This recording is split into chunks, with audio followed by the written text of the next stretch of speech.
12-year-old Eli Barrett had always been a wanderer. While other kids in town spent their weekends glued to screens or riding bikes around the park, Eli explored the edges of Briarwood Forest, the old woods behind his neighborhood that most parents warned their kids to avoid.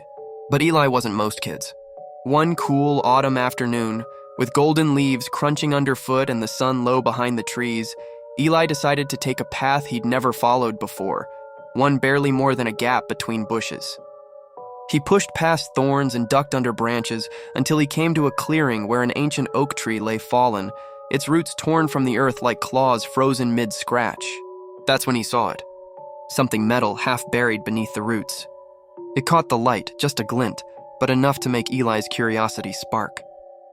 He knelt and brushed away the dirt. It was a pocket watch, old but not rusty. The silver case was scratched and dented, but the design was beautiful. Swirling engravings and strange symbols around the edge that didn't look like any letters Eli recognized. The oddest thing, it wasn't ticking. He flipped open the case. The hands were frozen at 12. Inside the lid, etched in tiny letters, were 3 words. Use with care. He turned the crown slowly. Nothing happened. Then, out of pure instinct, he pushed the crown in. Suddenly, everything stopped. The wind died. Leaves that had been swirling in the air froze mid-flight.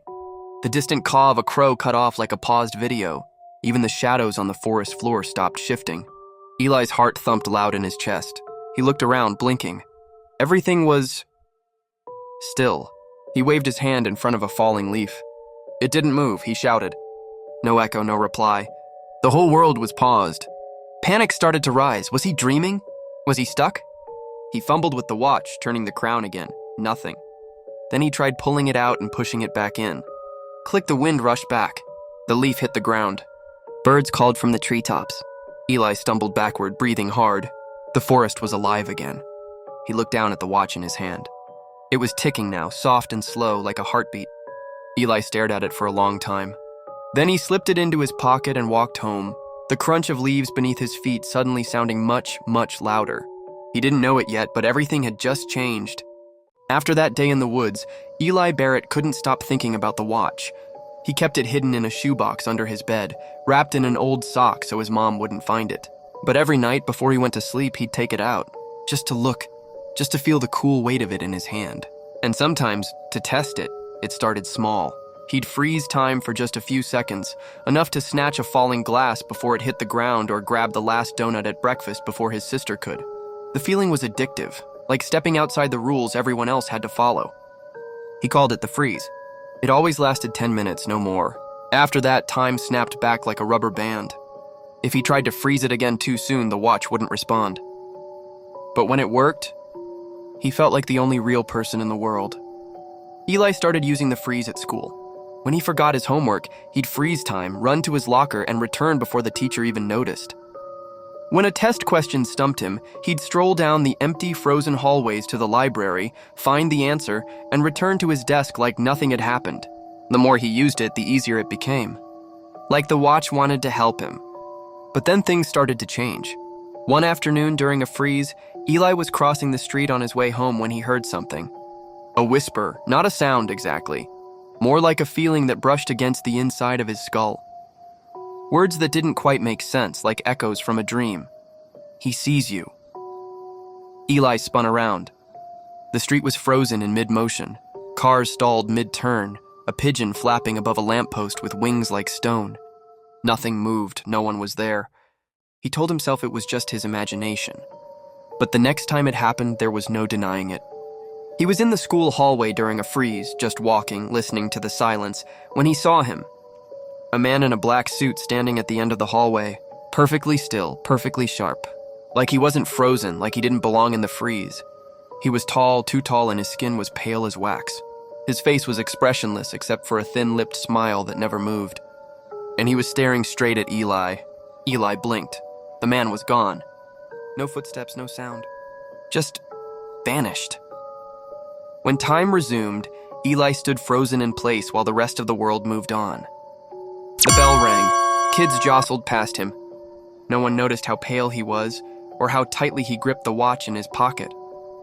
That night, Eli stared at the ceiling, the ticking of the watch echoing in his ears. But it wasn't ticking fast. It was slow, too slow. Like a heartbeat that didn't belong to him, he thought about the whisper, about the man, about the warning etched inside the watch. Use with care.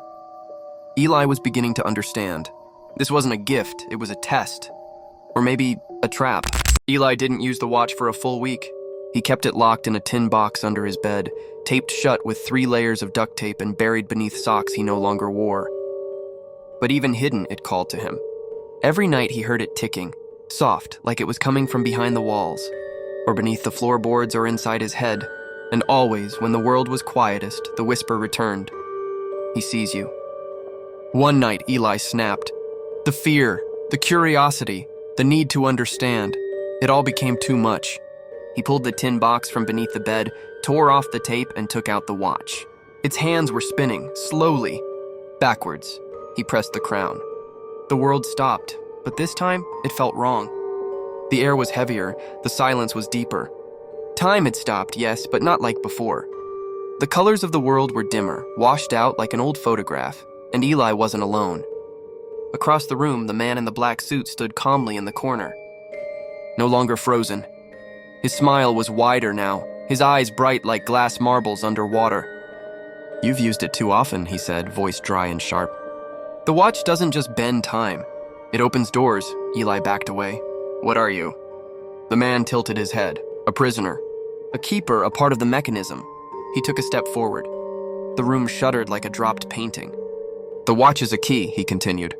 And every time you freeze time, you turn the lock a little more. I didn't mean to, Eli said. No one ever does, the man replied. But now the gate is open wide enough. For what? The man grinned. For me, he lunged. Eli shouted and pressed the crown. Nothing, he turned the hands. Nothing. Then, with trembling hands, he did the only thing he could think of. He snapped the watch shut and threw it as hard as he could against the floor. It shattered. Light exploded from the gears, cold and silver, and the air screamed as time slammed back into place. Eli woke up hours later on his bedroom floor, the pieces of the watch scattered like dead insects around him. But the ticking was gone. The whispers, too. And the man? Nowhere. Eli never found another watch like it. He tried. He searched the forest again and again, but it was gone. Years passed, he grew up. And yet, every once in a while, in the middle of a silent night, he wakes from a dream he can't quite remember. He walks to the window. And for just a moment, just a blink, he sees a tall man in a black suit standing beneath the streetlight. Smiling, waiting. Because some doors once opened never really close.